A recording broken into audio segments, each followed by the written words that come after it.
যেহেতু আমাৰ কোনো ধৰণৰ মুক কোনো ধৰণৰ তেওঁলোকে একো বুলিয়ে নাভাবে থিয়েটাৰখনত গতিকে মই আৰু এইখন থিয়েটাৰত মানে জড়িত হৈ থাকিব নোৱাৰি মোক একদম বেয়া নাপাব মোক ক্ষমা কৰি দিব নমস্কাৰ মই জিতুমণি পুনৰ স্বাগতম জনাইছো এটা নতুন ভিডিঅ'লৈ আজি ভিডিঅ'টো কিহৰ ওপৰত বনাবলৈ গৈছো আপোনালোকে হয়তো থাম্বনেইলখন চাই গম পাইছে আসলতে ইয়াৰ আগতে মই এটা ভিডিঅ' দিছিলো সেই ভিডিঅ'টোত আপোনালোকে গম পাইছিলে যে অসমৰ ধাব্যবান নাট্য জগতৰ আঠখাৰী নাট্য দল বৃন্দাবন থিয়েটাৰ আৰু বৃন্দাবন থিয়েটাৰ কৰ্তৃপক্ষৰ লগত অভিনেতা অভিনেত্ৰীবিলাকৰ কিছুমান কাজিয়া হৈছে আৰু কাজিয়া এনেকুৱা ধৰণৰ যে কিছুমান এগ্ৰিমেণ্টৰ ক্ষেত্ৰত যিখিনি মাননি আসলতে পাব লাগিছিল হয়তো সেইখিনি মাননি পোৱা নাই আৰু বহুত ধৰণৰ কিছুমান এগ্ৰিমেণ্ট যেটা কৰা হয় এগ্ৰিমেণ্টখনত বহুতো কিছুমান ৰিটেনশ্যন বুলি কিবা এটা থাকে আৰু আপোনাৰ টেক্স কিছুমান দিব লগা হয় আৰু আপোনাৰ নো চ' নো মানি তেনেকুৱা ধৰণৰ কিছুমান এগ্ৰিমেণ্ট কৰা হয় আৰু সেই এগ্ৰিমেণ্টখন আসলতে কিবা ভুৱা বুলি তেনেকুৱা ধৰণৰ কিছুমান মন্তব্য শুনা গৈছে আৰু মই এইটো ভিডিঅ' এই কাৰণে বনালোঁ যে প্ৰাঞ্জনা দত্ত বাৰ পিছত আন এগৰাকী অভিনেত্ৰী দেৱাশ্ৰী দাসেও বৃন্দাবন থিয়েটাৰ এৰাৰ মন্তব্য আগবঢ়াইছে আৰু এই কথাখিনি মই নিজে নকওঁ আসলতে দেৱাশ্ৰী বাই অলৰেডি ফেচবুক এটা পোষ্ট কৰিছে আৰু সেই ভিডিঅ'টো মই অকণমান আজি আপোনালোকক দেখুৱাব বিচাৰিছোঁ যে কিনো কৈছে আসলতে থিয়েটাৰখনৰ লগতনো কেনেকুৱা ধৰণৰ ঘটনা ঘটিছে মই গোটেইখিনি ভিডিঅ' আপোনালোকক দেখুৱাব বিচাৰিছোঁ কাৰণ আজি মই ভিডিঅ'টো চাই থাকোঁতে বিশেষ ভিডিঅ'টো পালোঁ আৰু ভিডিঅ'টো পাই অকণমান বেয়া লাগিল যিহেতু আৰ্টিষ্ট এজনক আসলতে এনেকুৱা ধৰণৰ কৰাটো মই নাভাবোঁ এনেকুৱা হয়তো কৰিব লাগে বুলি মই নাভাবোঁ কাৰণ অকণমান সন্মান আমিও বিচাৰোঁ যিহেতু মই এজন আৰ্টিষ্ট হয় মই যেহেতু পাৰফৰ্ম কৰোঁ এজ এ পাৰফৰ্মাৰ হিচাপে মোৰো অকণমান বেয়া লাগিলে আসলতে ভিডিঅ'টো চাই সেইবাবে মই আকৌ এবাৰ এইটো ভিডিঅ' বনালোঁ আৰু দেৱাশ্ৰী বায়ে কিছুমান মন্তব্য জনাইছে বা কিছুমান কথা কৈছে ফেচবুক পোষ্ট যোগে আৰু কিনো কৈছে মই অকণমান আজি আপোনালোকক দেখুৱাব বিচাৰিছোঁ নমস্কাৰ মই দেৱাশ্ৰী দাস সকলোৱে জানে যে মই বৃন্দাবন থিয়েটাৰৰ লগত জড়িত হৈ আছিলোঁ মই নাটক কৰিও গৈ আছিলোঁ কথাটো এনেকুৱা যে আজি পৰা যেতিয়া এগ্ৰিমেণ্ট তেওঁলোকে কৰিব গৈছিলে তেতিয়া তেওঁলোকে মাত্ৰ দুখন কাগজ মোৰ ওচৰলৈ লৈ গৈছিলে যে এইখন এগ্ৰিমেণ্ট পেপাৰ তোমালোকে সহি কৰা তুমি সহি কৰা তাত মই সহিও কৰিলোঁ সব ঠিকেই চলি আছিলে তেওঁলোকে মানে যেতিয়া ৰিহাৰ্চেল চলি আছে তেওঁলোকে ধুনীয়াকৈ পইচা আমাক দি আছিলে গতিকে তেতিয়ালৈকে ঠিক আছে যেতিয়া আমি থিয়েটাৰৰ পৰা ওলাই আহিলোঁ তাৰ পিছৰ পৰা তেওঁলোকৰ আৰম্ভ হৈ গ'ল যে আজি পইচা দিব নোৱাৰোঁ কালি দিম কেতিয়াবা 10,000 দিয়ে কেতিয়াবা 5,000 দিয়ে কেতিয়াবা 20,000 টকা দিয়ে সেনেকৈ মানে তেওঁলোকে চলাই আহিছিলে তাৰপিছত কেতিয়াবা 50 দিয়ে তেনেকৈ চলি আহিছিলে তাৰপিছত যেতিয়া দুৰ্গা পূজা পেণ্ডেলত আমাক হিচাপখন পঠিয়াই যে তোমালোকৰ ইমানখিনি হিচাপ হৈছে আমি তেতিয়া হিচাপখন চাই পেলাই কৈছো যে এইখন মোৰ হিচাপ নহয় মোৰ হিচাপৰ লগত একেবাৰে নিমিলে তাৰপিছত ক'ত পইচা কাটিছে কি পইচা কাটিছে গোটেইখিনি যেতিয়া চালো তেতিয়া তেওঁলোকে ৰিটেনশ্যন বুলি কিবা এটা কাটি থৈ দিছে সেই ৰিটেনশ্যনটো মই সুধিলো সবকে সুধিলো যে ৰিটেনশ্যনটো আসলতে কি হয় কাৰণ থিয়েটাৰত ইমান দিন থাকিলো জানো যে টিডিএছ আৰু নো শ' নো মানি থিয়েটাৰত থাকে সেইটো পৰম্পৰা কিন্তু ৰিটেনশ্যন বোলা বস্তুটো এখন থিয়েটাৰত মই প্ৰথম পাইছো তাৰপিছত মই সবকে সুধিলো যে ৰিটেনশ্যনটো আসলতে কি বস্তু তেওঁলোকে তাৰপিছত খবৰ পাইছো যে ৰিটেনশ্যনটো আসলতে সেটিংছ আৰু লাইটৰ লৰা ৰাখি থোৱা হয় সেইটো শেষত পেণ্ডেলৰ শেষত দিয়া হয় সেইটো আসলতে তেওঁলোকে যাতে কোনো ধৰণৰ তেনেকুৱা ষ্টেপছ মানে পলাই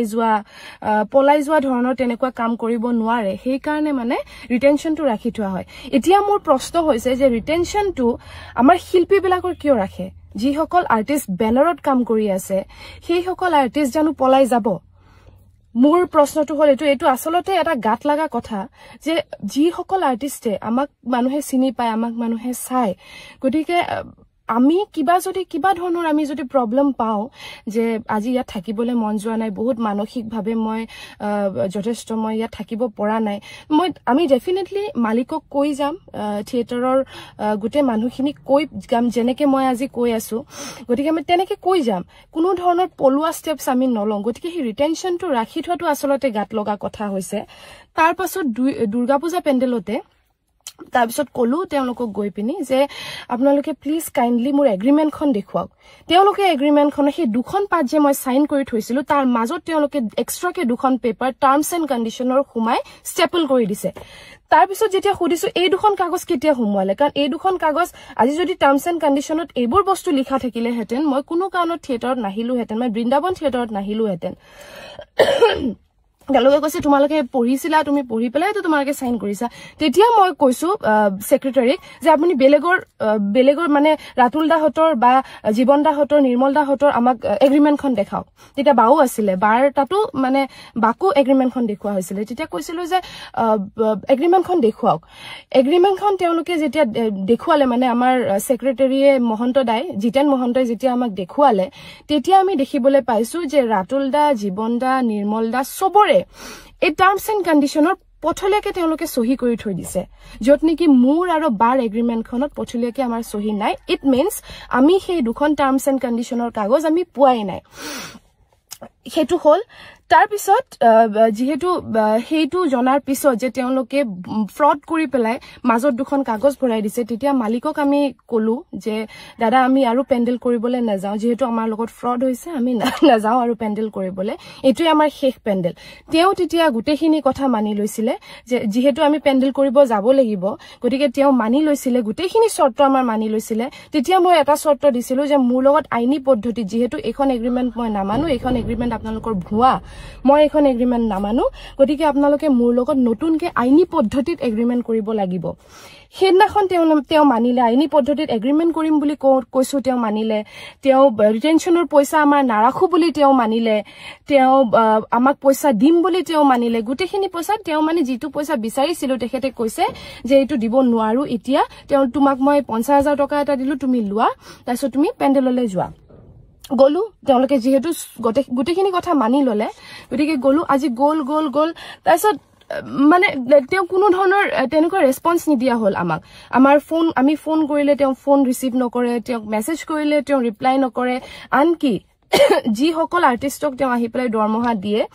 দৰমহা সিস্টেমটো তেও আহি পেলাই তেওঁলোকক কমপ্লিট কৰি গৈ থাকে যিয়ে আমি নাটক কৰি নামি আহিম তেও তাৰ পৰা তেও অফিচৰ পৰা নাইকিয়া হৈ যায় জানো ক'ত যায় তেতিয়া খুদু যেতিয়া সেক্ৰেটাৰীক যে দাদা আহিছিল তো দাদা কিনি গল দাদা মানে ক'ত গল তেও কয় যে তেতিয়া উলাই গৈছে তেতিয়া কয় যে আপুনি দাদালে ফোন কৰক আমি আহিছো আমি বহিম তেও ফোনটো ৰিসিভ নকৰে তাৰ পিছত আমি 1 ঘণ্টা 1.5 ঘণ্টা 2 ঘণ্টালে তাত বহো দাদা তেতিয়ালৈকে নাহে যি আমি উলাই গুছি যাও যে দাদা নাই সাগে আকৌ নাহে তেতিয়া তেও আকৌ ঘুৰি আহে সাগে হেতু কথা আমি নাজানো তাৰ পিছত তেও আমাৰ লগত নবহে মানে আমাৰ তিনিজনীৰ লগত মোৰ প্ৰাঞ্জনা বা আৰু অনামিকাৰ লগত তেও নবহে তেও কিবা এটা প্ৰবলেম আছে তেও আমাৰ লগত নবহে তাৰ পিছত তালগুৰি পেন্ডেলত room management মোৰ লগত যথেষ্ট বেয়া ব্যৱহাৰ কৰে room মোৰ কাৰণে যেটো কমিটিয়ে room সাইট হৈছিলে সেই roomটো তেও বেলেগক দি দিয়ে মানে তেও যেটো room মানে কমিটিয়ে মোৰ কাৰণে সোৱা roomটো তেখেতে মানে বেলেগক দি দিয়ে বেলেগক দিয়াৰ পিছত সেই কমিটিখনে মোক যেতিয়া কয় যে আপোনাক কাৰণে এটো room আসলতে সোৱা নাছিলো তাৰছত মই যেতিয়া গলো মই হেদিনাখন 2টামান বাজিলে গৈ পাওতে তেও কৈছে যে তেও মানে কেতিয়াও আমাৰ লগত room চাবলৈ না যায় কমিটি মানুহ পঠিয়াই দিয়ে তাৰছত তেতিয়ালৈকে বহুত সহ্যই কৰি আছিল room ভাল নিদিয়ে কেতিয়াও ভাল room নাপাও মইতো মোৰ ক্ষেত্ৰত কেতিয়াও ভাল room নাপাও তথাপিও মানে থিয়েটাৰখনৰ স্বাৰ্থত মই একো ধৰণৰ স্টেপছ নলয় মই যেনেকে দিয়ে মই তেনেকে থাকিবলৈ চেষ্টা কৰো তাৰ পিছত তেওঁলোকে মোক মানে যেতিয়া এটা room দেখুৱাবলৈ নিছে সেই ঘৰৰ মানুহে মানে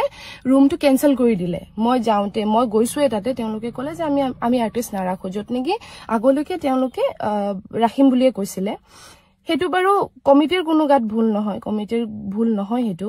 তাৰ পিছত মই কমিটিৰ লগত যেটো হেতু মোৰ কাম নহয় মোৰ হেতু কামে নহয় হেতু room managementৰ কাম মই কমিটিৰ মানুহৰ লগত গৈ 4টামান ঘৰ চালো আবেলি সাগে সন্ধিয়া 5:30 6টামান বাজিছে মই ভাত নুখুৱাকে মই ভাত খোৱা নাই তেতিয়ালৈকে কাৰণ যেহেতু room managementে room ঠিক কৰিয়ে থৈ দিয়ে আমি গৈ পিনে ভাত বনাই খাও গটিকে 5:30 6টা বজালৈকে মই ভাত নুখুৱাকে ৰেষ্ট নুলুৱাকে 7টা 8টাৰ পৰা আমাৰ নাটক আৰম্ভ হয় মই ৰেষ্ট নুলুৱাকে মই কমিটিৰ লগত room বিচাৰি ফুৰিছো তাৰ পিছত যেতিয়া মই ৰুম থাকিব নোৱাৰিলো মই কেনসেল কৰিলো কমিটি মানুহে নিজৰ কাৰোবাৰ ঘৰত তেওঁলোকে লৈ গৈছিলে তেওঁলোকে ৰাখিম বুলি কৈছে কিন্তু তেওঁলোকৰ মানে ৰাখিব ইচ্ছা নাই থিয়েটাৰ আৰ্টিষ্ট তথাপিও তেওঁলোকে ৰাখিম বুলি কৈছে তাৰছত মই বলো তেওঁলোকৰ সাগে ৰাখিব ইচ্ছা নাই মোক এখন দেখি তেওঁলোকৰ লাগা নাই যে তেওঁলোকে মানে আমাক ৰাখিব বিচাৰি আছে কাৰণ জোৰ জবৰদস্তিকে এজন মানুহৰ ঘৰত যেতিয়া পটককে গৈ পায় তেওঁলোকে ডেফিনেটলি ৰাখিব নিবিচাৰিবও পাৰে তাৰ পিছত মই কলো যে মই ইয়াত নাথাকো দাদা যেটো মোৰ ভাল লগা নাই মই যাওঁগে মই পেন্ডেললৈ যাওঁ পেন্ডেলত যোৱাৰ পিছত মই সেক্ৰেটাৰী গুটিখিনি কথা কলো যে তেওঁ কমিটিয়ে যেটো ৰুম মুক দিছিলে হেতু তেওঁ বেলেগ আৰ্টিষ্ট এজনক দি দিছে আৰু মোৰ ৰুম হোৱা নাই এতিয়ালৈকে মই 5:30 6টা বাজিলে মই ৰেষ্ট লবও সময় নাপালো তাৰ পিছত তেখেতে ৰুম মেনেজমেন্টৰ যিজন আমাৰ মানে হেমন্ত দা আছে তেখেতে আকু গল সেই ৰুম কিটাই চাব গল যোন কিটা ৰুম মই কেনসেল কৰি আহিছো তাৰছত তেখেতে কয় যে ইয়াতকে বেছি ভাল ৰুম আৰু তোমাক মই দিব নোৱাৰো মই কৈছো ভাল ৰুম বেয়া ৰুমৰ কথা নহয় তেওঁলোক মানে আমাক ৰাখিবই বিচৰা নাই আপোনালোকে জবৰদস্তি তেওঁলোকৰ ঘৰত আমাক সোমাই দিব বিচাৰি আছে যেহেতু কমিটি মানুহৰ চিনাকি কিন্তু তেওঁলোকে আমাক ৰাখিবই বিচৰা নাই তেওঁলোকৰ মুখতে প্ৰকাশ পায় গটিকে তাৰ পিছত মই কলো যে মই হেখন ঘৰত থাকিব নোৱাৰো তেতিয়া হেমন্ত দাই কৈছে তেনেহলে আমি আৰু বেলেগকে ব্যৱস্থা কৰিব নোৱাৰো এইটো ঘৰত থাকিব লাগিব নহলে নোৱাৰা তো মই কলো যে ঠিক আছে হ'ব বাৰু যেহেতু মই গাড়ীত থাকিব নোৱাৰো মোক ঘৰ এখনটো লাগিব থাকিব কাৰণে গটিকে মই আজি এইটো পেন্ডেল কৰি উঠি মই মানে আৰু নকৰো দিয়ক মই গুছি যাম ঘৰলে মই তেনেকে কলো তাৰ পিছত তেওঁ কমিটি মানুহৰ আগত মোক যথেষ্ট বেয়া ব্যৱহাৰ কৰে মই জানো যে তেওঁ কমিটি মানুহ তেওঁৰ লগত প্ৰায় 6-7 জন মান কমিটি মানুহ আছে তাৰ আগত তেওঁ ফোনত মোৰ লগত যথেষ্ট বেয়া ব্যৱহাৰ কৰে মই তেওঁ কৈছো বলে দাদা আপুনি মোৰ লগত তেনেকে ব্যৱহাৰ নকৰিব যেহেতু আপোনাৰ ৰাইটস নাই কাৰণ আপুনি মুক দিয়া ৰুমটো আপুনি বেলেগ কাৰোবাক দি দিছে তাৰ পিছত মই ঘুৰি মই এতিয়ালৈকে ভাত খোৱা নাই 6টা বাজিলে গটিকে মই কোনো কাৰণত এটো সহ্য কৰিব নোৱাৰিম আপুনি মোক বেয়াকে কলে এটা যথেষ্ট বেয়া ব্যৱহাৰ কৰিছিলে তাৰ পিছত এইটো গল মই তাৰ পিছত আমাৰ চিনাকি মানুহে ঘৰত তাতে থাকিলো থাকাৰ পিছত তাৰ আগতে মানে দিৱালী পেন্ডেলত মই হেতু কবলে পাহৰি থাকি গল আসলতে দিৱালী পেন্ডেলত যেতিয়া মই তেওঁলোকক কলো যে মই আৰু নাথাকো মোক পইচা দিয়া নাছিলে মই আৰু নাথাকো তাৰ পিছত তেওঁলোকে অনুপ দাই মোক কৈছে যে দেবাশ্ৰী তুমি কাইন্ডলি গুছি আহা মই তোমাক জেনেকে নহক তোমাক পইচা দিম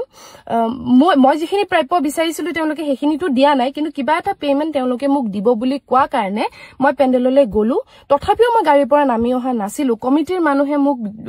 কলে যে তোমাৰ বেলেগ কি হেৰি আছে নাজানো তুমি প্লিজ আহি পেলাই নাটকখন কৰি দিয়া মই তেতিয়া গলো গৈ তেওঁলোকে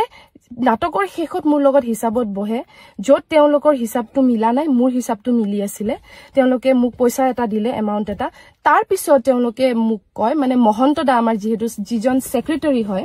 তেখেতে কৈছে যে এনেকুৱা যদি তুমি কৰি থাকা তোমাৰ যদি এনেকে যদি থাকিব ইচ্ছা নাযায় তোমাৰ যদি থাকিব প্ৰবলেম হৈছে তেনেহলে তুমি আগতীয়াকে কৈ দিবা এমা আগতে কলেও হ'ব তেতিয়া অনুপ ডেকাই তেতিয়া মাত দিয়ে যে এমাহ নহয় 10 দিন দিলেও হ'ব তেনেকুৱা ধৰণৰ তেওঁ কথা কয় তেতিয়াও মই মাত দিয়া নাই যেহেতু মোক পইচা দিছে অকনমান থিয়েটাৰখনৰ স্বাৰ্থত মই থাকি দিলো তাৰ পিছত তালগুৰি পেন্ডেলৰ এইটো কেছটো হ'ল তাৰ পিছত যেতিয়া তালগুৰি পেন্ডেলৰ ৰাতি মানে মই যেতিয়া এইবোৰ মোৰ লগত হল কমিটিয়ে মোক বেয়া পোৱা হল কিবা হল এইবিলাক যথেষ্ট কিবা কিবি হৈ গল আৰু মানসিকভাৱে মানে মই ভাঙি পৰিছিলো যেহেতু না আমাৰ মালিকৰ কোনো ধৰণৰ ৰেসপন্স আছিল না সেক্ৰেটাৰীৰ কোনো ধৰণৰ ৰেসপন্স আছিল না ভাইস সেক্ৰেটাৰীৰ কোনো ধৰণৰ ৰেসপন্স আছিল তেওঁলোকে যিমান পাৰে আৰু আমাক সন্মান নকৰা হৈ গল মানে হেখন থিয়েটাৰে গটিকে মই তেওঁলোকক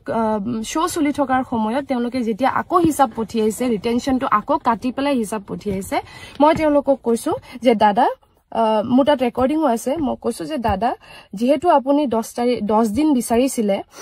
10টা দিন যেহেতু আপুনি বিচাৰিছিলে গটিকে মই আজিৰ ডেটৰ পৰা আপোনাক 10টা দিন দিছো 3 তাৰিখে মোৰ সময় উকলিব 3 তাৰিখে মোৰ 10টা দিন শেষ হ'ব গটিকে 4 জানুৱাৰীৰ পৰা মই আৰু এখন থিয়েটাৰৰ লগত জড়িত হ'ব নিবিচাৰো কাৰণ মই যথেষ্টখিনি মেন্টালি টৰ্চাৰ পাইছো আসলতে এখন থিয়েটাৰত আহি মোক না ৰুম মেনেজমেন্টৰ মানুহে ভালকে ট্ৰিট কৰে না মালিকে ভালকে ট্ৰিট কৰে না সেক্ৰেটাৰীয়ে কৰে না ভাইস সেক্ৰেটাৰীয়ে কৰে গতিকে মই এখন থিয়েটাৰৰ লগত জড়িত থাকিব নোৱাৰো যথেষ্ট মই যেহেতু তেওঁলোকক 3 তাৰিখলৈকে ডেট দিছিলো গতিকে মই মিটিংলৈ গলো তেওঁলোকে মিটিংত গুটেখিনি কথাই পাতিলে বাৰ হেৰিৰ পাতিলে মোৰো অকনমান ময়ো কৈ পালো অকনমান মই কৈছো যে দাদা মই কোনো কাৰণত মই থাকিব নোৱাৰো এখন থিয়েটাৰত তেতিয়া তেওঁলোকে কি বুলি কয় তেতিয়া কিছুমান আৰ্টিষ্ট আছে আমাৰ তেওঁলোকে কয় যে হেৰি কি বুলি কয় দেৱাশ্ৰী আমাৰ কোনো আপত্তি নাই যেহেতু যোৱা বছৰো আমি এজনী আৰ্টিষ্ট গুছি যোৱাৰ বাবে আমি 14 দিনতে নাটক উলিয়াইছিলো গতিকে এওঁলোক গুছি গলেও আমাৰ একো মানে ফাৰ্ক নপৰে আমি নাটক কৰিয়ে যাম তেনেকুৱা ধৰণৰ কিছুমান কথাও শুনিবলৈ পালো গতিকে মানসিকভাৱে যথেষ্ট আসলতে অসন্মান হৈছো এখন থিয়েটাৰত আহি যেহেতু ৰুম মেনেজমেন্টৰ মানুহে আৰু কমিটি মানে এনেকুৱা কমিটিৰ লগত মানে ইমান ধুনিয়াকে আমাৰ এটা বন্ডিং বহে সদায় যেতিয়া আমি যাওঁ তেওঁলোকে আমাক কেতিয়াবা খানা খাবলৈ মাতে তেওঁলোকে আমাক যথেষ্ট ৰেসপেক্ট কৰে সেই কমিটিখনৰ আগত যেতিয়া ৰুম মেনেজমেন্টৰ মানুহ এটাই ইমান বেয়াকে ব্যৱহাৰ কৰিব এজনী আৰ্টিষ্টক যত নেকি মোৰ তাত কোনো ধৰণৰ ভুল নাই গতিকে মই সেই বস্তুটো মানি লব নোৱাৰো আৰু অনুপ ডেকাই যেহেতু মোক 10টা দিন বিচাৰিছিলে 3 তাৰিখে 3 জানুৱাৰী 2025 চনত মোৰ সেই 10 দিন শেষ হ'ব আৰু 4 নম্বৰ তাৰিখৰ পৰা মই থিয়েটাৰলৈ নাহো গতিকে মই এটোৱে কৈছো মই সকলো কমিটিক মই মোৰ এই ফেসবুকৰ পোষ্টৰ জৰিয়তে মই ক্ষমা বিচাৰিছো যে মই আপোনালোকৰ ওচৰলৈ যাব নোৱাৰিলো আসলে যথেষ্ট মেন্টেল প্ৰেছাৰ তেওঁলোকে বহাই দিছে মূৰত গতিকে নোৱাৰো আৰু বেয়া নাপাব আৰু তো চালে আপোনালোকে বুজি পাইছে আৰু শেষত মই পুনৰবাৰ অনুৰোধ জনাব বিচাৰিছো যে থিয়েটাৰ কৰ্তৃপক্ষ হওক বা কিছুমান কমিটি হওক যেতিয়া কোনোবা এজন আৰ্টিষ্টক যেতিয়া আপোনালোকে মাতে সন্মানেৰে মাতে বা যেতিয়া এগ্ৰিমেন্ট কৰে তেতিয়া হলে সেই মাননিখিনি আসলতে দি দিয়াটো যথেষ্ট জৰুৰী বুলি মই ভাবো আৰু সকলোৰে কষ্টটো বুজিহে আসলতে মাতে লইলা কোনো এনে হাৱাত গৈ কিনে কোনো ইনকাম নকৰে আসলতে সবে কষ্ট কৰে আৰু আমি